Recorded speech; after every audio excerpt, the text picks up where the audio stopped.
وہ کون سی چیز ہے جسے خدا نے پیدا نہیں کیا؟ ایک کافر بادشاہ نے چند سوالات لکھ کر مسلمانوں کو شرمندہ کرنے کے لیے خط مدینہ بھیجا۔ یہ خط جب حضرت علی کی بارگاہ میں پہنچا تو آپ بھی حیران رہ گئے، کیونکہ اس میں عجیب سوال تھا، جیسا کہ وہ کون سی چیز ہے جو خدا کے علم میں بھی نہیں۔ حضرت علی نے فرمایا، بسم اللہ الرحمن الرحیم۔ ناظرین، اللہ تعالیٰ نے حضرت علی رضی اللہ تعالیٰ عنہ کو عقل و خرد کی اس قدر عرفہ و اعلیٰ صلاحیتوں سے نوازا تھا کہ جو مسائل دوسرے حضرات کے نزدیک پیچیدہ اور لا ینحل سمجھے جاتے تھے، انہی مسائل کو وہ آسانی سے حل کر دیتے تھے۔ اکابر صحابہ اکرام رضوان اللہ علیہم اجمعین ایسے اوقات سے پناہ مانگتے تھے کہ جب کوئی مشکل مسئلہ پیش آ جائے اور اس کے حل کے لیے حضرت علی رضی اللہ تعالیٰ عنہ موجود نہ ہو۔ ایک دفعہ یہودیوں کی ایک جماعت حضرت علی رضی اللہ تعالیٰ عنہ کے پاس آئی اور وہ حضرت علی رضی اللہ تعالیٰ عنہ کے علم اور دانائی کے مقام سے واقف تھے۔ وہ نادان یہ سوچ کر آئے تھے کہ اگر کسی طریقے سے وہ حضرت علی رضی اللہ تعالیٰ عنہ کو علمی بنیاد پر شکست دے دیں تو اس سے مسلمانوں کو شرمندگی ہوگی اور ہر طرف ہمارا ڈنکا بجنے لگے گا۔ اس یہودی جماعت نے یہ بھی منصوبہ بنایا کہ ہم نہ صرف آپ سے سوال کریں گے بلکہ آپ سے سوال آپ کی کتاب یعنی قرآن مجید سے نہیں بلکہ اپنی کتاب یعنی تورات سے کریں گے۔ اس جماعت نے من ہی من میں یہ سوچ لیا تھا کہ اگر حضرت علی رضی اللہ تعالیٰ عنہ ہماری شرائط کے مطابق تورات سے جواب دینے پر راضی ہو بھی جاتے ہیں تو یہی ہماری جیت ہوگی، لیکن کیسے؟ ناظرین، یہودیوں کی اس جماعت کا ماننا کچھ یوں تھا کہ حضرت علی رضی اللہ تعالیٰ عنہ بہرحال حضرت محمد صلی اللہ علیہ وسلم کے ماننے والے ہیں اور حضرت محمد صلی اللہ علیہ وسلم پر قرآن پاک نازل ہوا، تو یہ بات ممکن نہیں کہ حضرت علی رضی اللہ تعالیٰ عنہ کسی صورت تورات کے سوالوں کا جواب تورات سے ہی دے سکیں۔ ناظرین، یہودیوں کی جماعت کا سربراہ جس کا نام راس الجالوت تھا،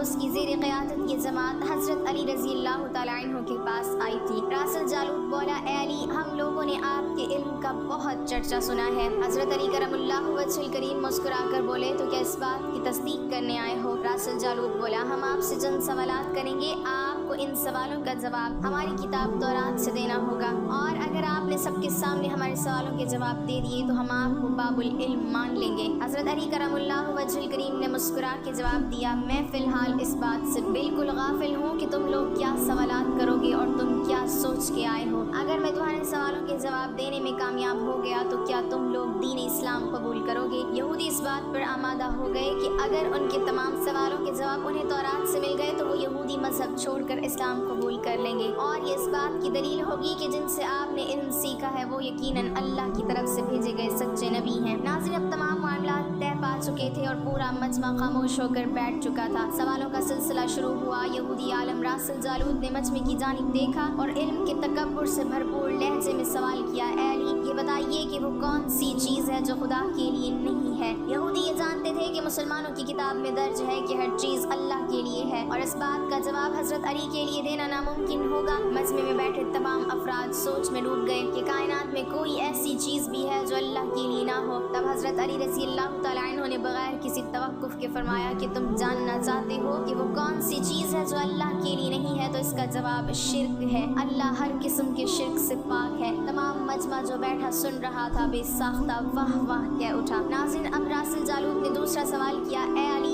یہ بتائیے کہ وہ کون سی جگہ ہے جہاں اللہ موجود نہیں ہے؟ حضرت علی نے اس کو فوراً جواب دیا کہ اللہ تعالیٰ ہر جگہ موجود ہے۔ اس پر راس الجالوت بولا، اس سوال کا جواب آپ ہمیں ہماری کتاب سے دیں۔ حضرت علی رضی اللہ تعالیٰ عنہ نے فرمایا کہ کیا تمہاری کتاب میں یہ نہیں لکھا ہے کہ حضرت موسیٰ علیہ السلام کے پاس ایک فرشتہ آیا اور حضرت موسیٰ علیہ السلام نے اس سے پوچھا کہ تم کہاں سے آئے ہو، تو اس نے جواب دیا کہ میں 7ویں آسمان سے آپ کے پاس حاضر ہوا ہوں۔ اتنے میں حضرت موسیٰ علیہ السلام کے پاس دوسرا فرشتہ آیا۔ حضرت موسیٰ علیہ السلام نے اس سے پوچھا کہ تم کہاں سے آئے ہو، اس نے جواب دیا میں زمین کے 7ویں طبق سے آپ کے پاس حاضر ہوا ہوں۔ حضرت موسیٰ علیہ السلام نے پہلے فرشتے سے پوچھا 7ویں آسمان میں تمہارے قریب کون تھا؟ فرشتے نے جواب دیا میرے قریب میرا رب تھا۔ حضرت موسیٰ علیہ السلام نے زمین سے آنے والے دوسرے فرشتے سے پوچھا تمہارے قریب کون تھا؟ اس نے جواب دیا میرے قریب میرا رب تھا۔ تو اس سے یہ معلوم ہوا کہ بلندیوں کی انتہا ہو یا گہرائیوں کی انتہا، اللہ رب العزت ہر جگہ موجود ہے۔ ناظرین، راس الجالوت اب تھوڑا گھبرا گیا تھا یہ دیکھ کر کہ حضرت علی رضی اللہ تعالیٰ عنہ نے اس کے سوالوں کے جواب اس کی کتاب سے ہی دے دیے تھے۔ اب اس نے حضرت علی رضی اللہ تعالیٰ عنہ سے تیسرا سوال پوچھا، اے علی،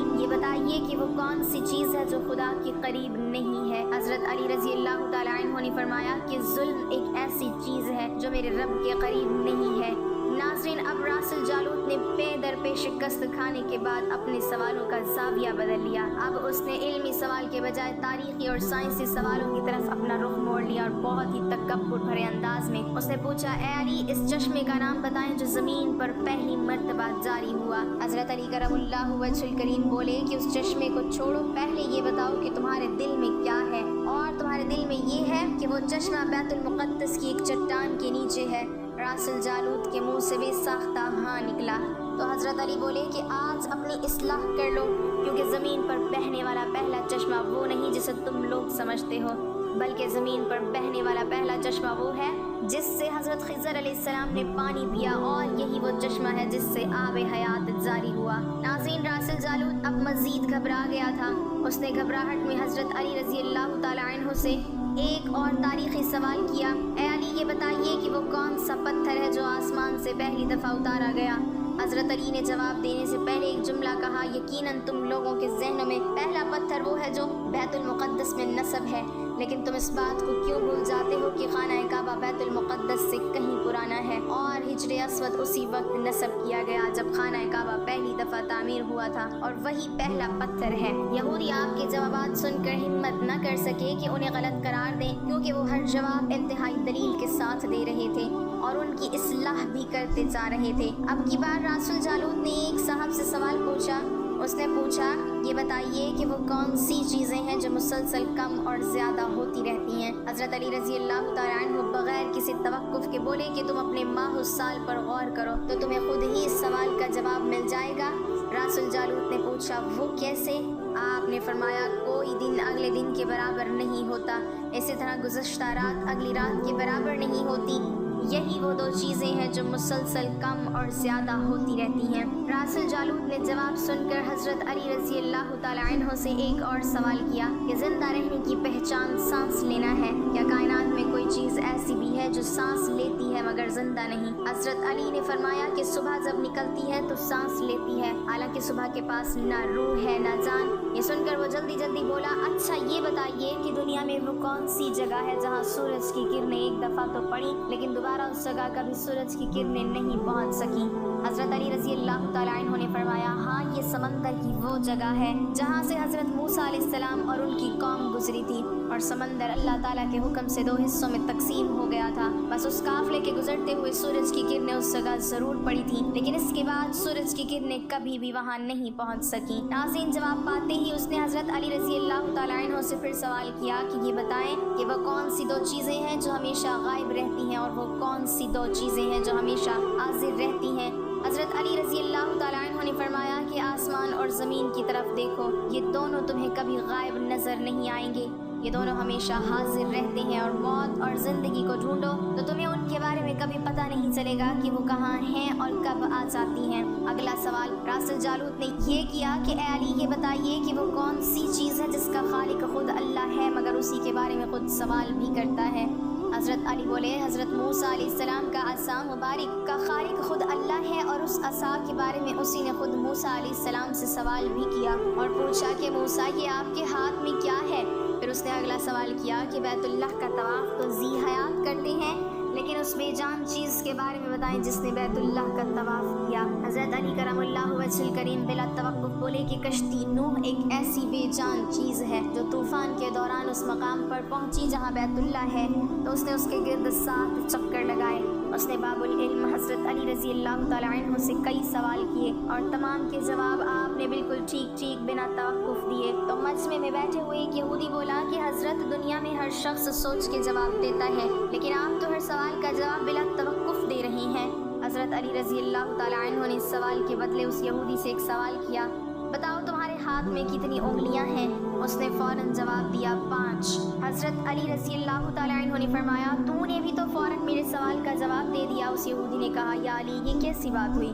मुझे मालूम है कि मेरे हाथ में 5 उंगलियां हैं। ये सुनकर हज़रत अली रज़ी अल्लाह ताला अन्हु ने मुस्कुराते हुए कहा, मुझे भी ये सारे इल्म ऐसे ही मालूम है जैसे तुझे ये मालूम है कि तेरे हाथ में 5 उंगलियां हैं। यहूदी नादान नहीं जानते थे बाबुल इल्म के पास कायनात के राज़ों का इल्म है, लेकिन जब उन्हें तमाम सवालात के जवाब ठीक ठीक मिल गए तो रासुल जालूद समेत तमाम गिरोह ने कलमा पढ़ा और सब के सब दायरा इस्लाम में दाखिल हो गए। मनाक़िब अली में अलामा इब्ने जोज़ी लिखते हैं कि हज़रत उमर फारूक जब खिलाफत की मसनद पर बैठे तो उन्होंने ये बात किस वक्त कही थी कि मैं उस मुश्किल वक्त से अल्लाह ताला की पनाह चाहता हूँ जिसके हल करने के लिए हज़रत अली रज़ी अल्लाह ताला अन्हु मेरे पास मौजूद न हो। इसके जवाब में अलामा साहब खुद ही लिखते हैं कि एक दफ़ा कैसर रोम ने चंद सवालात लिखकर मुसलमानों के खलीफा हज़रत उमर के पास भेजे। सवालात ऐसे थे कि जिनका जवाब रोम में भी किसी के पास न था। इन सवालात का मकसद मुसलमानों को शर्मिंदा करना था ताकि मुसलमान अपने दीन से मुदन्फिर हो जाएं। चुनांचे मस्जिद नबी में अजीम सहाबियों की महफिल जमी हुई थी। कैसर रोम का कासिद आया और ख़त पढ़ना शुरू किया। ख़त की तहरीर कुछ यूँ थी कि बादशाह रूम ने लिखा था कि ये ख़त है बादशाह रूम कैसर बनी अल असगर का वक्त के खलीफा हज़रत उमर की तरफ कि मैंने जो सवालात लिखे हैं मुझे इन सब के जवाबात बता दीजिए। नंबर 1, वो कौन सी चीज़ है जिसको खुदा ने तख्लीक नहीं किया। नंबर 2, वो कौन सी चीज़ है जो खुदा के इल्म में नहीं। नंबर 3, वो कौन सी चीज़ है जो अल्लाह ताला के पास नहीं। वो कौन सी चीज़ है जिसके सब बाल ही बाल हैं। वो कौन सी चीज़ है जिसका सिर्फ मुंह ही मुंह है। वो कौन सी चीज़ है जिसके सिर्फ पाँव ही पाँव हैं। वो कौन सी चीज़ है जिसकी सिर्फ आँखें ही आँखें हैं। वो कौन सा बंदा है जिसका ख़ानदान नहीं। वो कौन सी चीज़ है जो शिकम मादिर में नहीं है। वो कौन सी बेजान चीज़ है जो सांस ले सकती है। वो कौन सी बेजान चीज़ है जो सांस नहीं ले सकती। नाकूस की आवाज़ का मायने क्या है। वो कौन सी चीज़ है जिसमें एक मर्तबा परवाज़ की। वो कौन सी चीज़ है जिस पर सिर्फ एक बार सूरज चमका। वो कौन सा दरख्त है जिसकी साया को तेज़ रफ्तार सवार 100 साल दौड़ कर भी अबूर नहीं कर सकता। वो कौन सा दरख्त है जो धूप और पानी का मोहताज नहीं। दुनिया में उसकी मिसाल क्या है। जन्नत के बर्तन जिनमें मुख्तलिफ़ किस्म के खाने होते हैं। जन्नती लोग एक दूसरे से मिलते हैं। दुनिया में इसकी मिसाल किस तरह की है। जन्नत के सेब से हूरें बरामद होंगी लेकिन उनमें ज़र्रा भर कमी भी वाक़ई नहीं होगी। दुनिया में इसकी मिसाल क्या है। जन्नत की चाबियाँ क्या हैं। हज़रत उमर ने ख़त पढ़ते ही फरमाया कि इसका जवाब तो सिर्फ बरादर रसूल बाबुल इल्म हज़रत अली रज़ी अल्लाह तआला अन्हु दे सकते हैं। चुनांचे ख़त उनकी तरफ बढ़ा दिया गया। हज़रत अली रज़ी अल्लाह तआला अन्हु ने लिखा, बिस्मिल्लाहिर्रहमानिर्रहीम, अम्मा बाद तेरा ख़त वसूल हुआ। मैं अपने रब और अपने प्यारे पैगम्बर हज़रत मोहम्मद सल्लल्लाहु अलैहि वसल्लम की बरकत से आपको इन सवालात के जवाबात दे रहा हूँ। वो चीज़ जो मखलूक नहीं वो खुद खुदा है कि जिसको अल्लाह ने पैदा ही नहीं किया। वो चीज़ जिसका अल्लाह ताला से कोई ताल्लुक़ नहीं वो ये बात है कि अल्लाह ताला का फ़लाँ बेटा है। हालांकि खुदा वाहिद है। खुदा ना किसी की औलाद है और ना खुदा की कोई औलाद है। वो चीज़ जो अल्लाह ताला के पास नहीं वो जुल्म है। अल्लाह ताला का फरमान है कि खुदा अपने बंदों पर कभी जुल्म नहीं करता। वो चीज़ जो सिर्फ बाल ही बाल है वो हवा है। वो चीज़ जिसका सिर्फ मुंह ही मुंह है वो आग है। और वो चीज़ जिसकी सिर्फ पाँव ही पाँव है वो पानी है। वो चीज़ जिसकी सिर्फ आँखें ही आँखें हैं वो सूरज है। वो शख्स जिसका कोई ख़ानदान नहीं वो सिर्फ हज़रत आदम अलैहिस्सलाम है। वो चीज़ जो शिकम मादिर में नहीं रही 5 ये हैं। नंबर 1 हज़रत आदम अलैहिस्सलाम, नंबर 2 हज़रत हव्वा अलैहिस्सलाम, नंबर 3 हज़रत इस्माइल अलैहिस्सलाम की कुर्बानी का दुम्बा, नंबर 4 हज़रत मूसा अलैहिस्सलाम का आसा और नंबर 5 हज़रत सालेह अलैहिस्सलाम की ऊँटनी। वो बेजान चीज़ जो सांस लेती है वो सुबह है।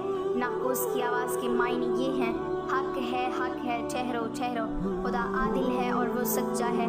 कोहे तूर पर वो परिंदा जिसने एक मरतबा परवाज़ की थी दरियाए नील की सरजमीन पर सूरज एक बार चमका है। जिस जगह पर हज़रत मूसा अलैहिस्सलाम ने अपना असा मुबारक मार कर रास्ता बनाया था वो दरख्त जिसको मैं अगर तेज़ रफ्तार के साथ भी चलूँ तो 100 साल तक भी पार नहीं कर सकता। वो शजरे तूबा का दरख्त है जिसकी शाख जन्नत के हर महल में जाती है। दुनिया में इसकी मिसाल सूरज है कि जिसकी किरण हर घर में पहुंचती है और तमाम ज़मीन उसकी रोशनी से रोशन हो जाती है। वो दरख्त जो पानी के बगैर उगाया था वो दरख्त है जो हज़रत यूनुस के लिए उगाया गया था। अल्लाह ताला ने इरशाद फरमाया, हम अपने प्यारे हबीब के लिए कद्दू की बेल उगाते हैं। जन्नत के बर्तन में बेशुमार किस्म के इनामात होंगे। वो एक दूसरे से अलग अलग होंगी। उनकी मिसाल हम दुनिया में मुर्गे के अंडे की ले सकते हैं कि जिसमें सफ़ेद और जर्द दोनों पानी शामिल होते हैं लेकिन एक दूसरे से मिलते नहीं। जन्नत में जो सेब अता किया जाएगा उससे हूर बरामद होगी। इसकी मिसाल ऐसी है जैसा कि सेब से कीड़ा बाहर निकलता है लेकिन इसमें कमी वाक़ई नहीं होती। वो चीज़ जो दुनिया में सबके लिए बराबर है चाहे वो मोमिन हो या काफिर हो, लेकिन आखिरत में वो सिर्फ़ और सिर्फ मोमिन को अता की जाएगी। वो खजूर का मेवा है जिसे आखिरत में सिर्फ मोमिन ही खा सकेगा, जबकि दुनिया में उसे मोमिन और काफिर दोनों यकसा इस्तेमाल कर सकते हैं। जन्नत की चाबियाँ कलमा तौहीद है। इब्ने मुसैब से मरवी है कि ख़त बादशाह रूम को मिला। उसने ख़त पढ़कर कहा कि मेरे सवाल के जवाब सिर्फ़ और सिर्फ ख़ानदान रसूल से ही मिल सकते थे। फिर दरियाफ्त किया कि ये जवाब किस आला हस्ती ने दिए हैं। एलची ने जवाब दिया कि इन सवालात के जवाबात मौला अली इब्ने अली तालिब रज़ी अल्लाह तआला अन्हु, जिसको हज़रत मोहम्मद सल्लल्लाहु अलैहि वसल्लम ने इल्म का दरवाज़ा कहा है, उस शख्सियत ने ये जवाब दिए हैं। ये ख़त पढ़ने के बाद कैसर रूम ने हज़रत अली रज़ी अल्लाह तआला अन्हु को ख़त लिखा कि मुझे आपका अरसाल किया हुआ ख़त मिल गया है।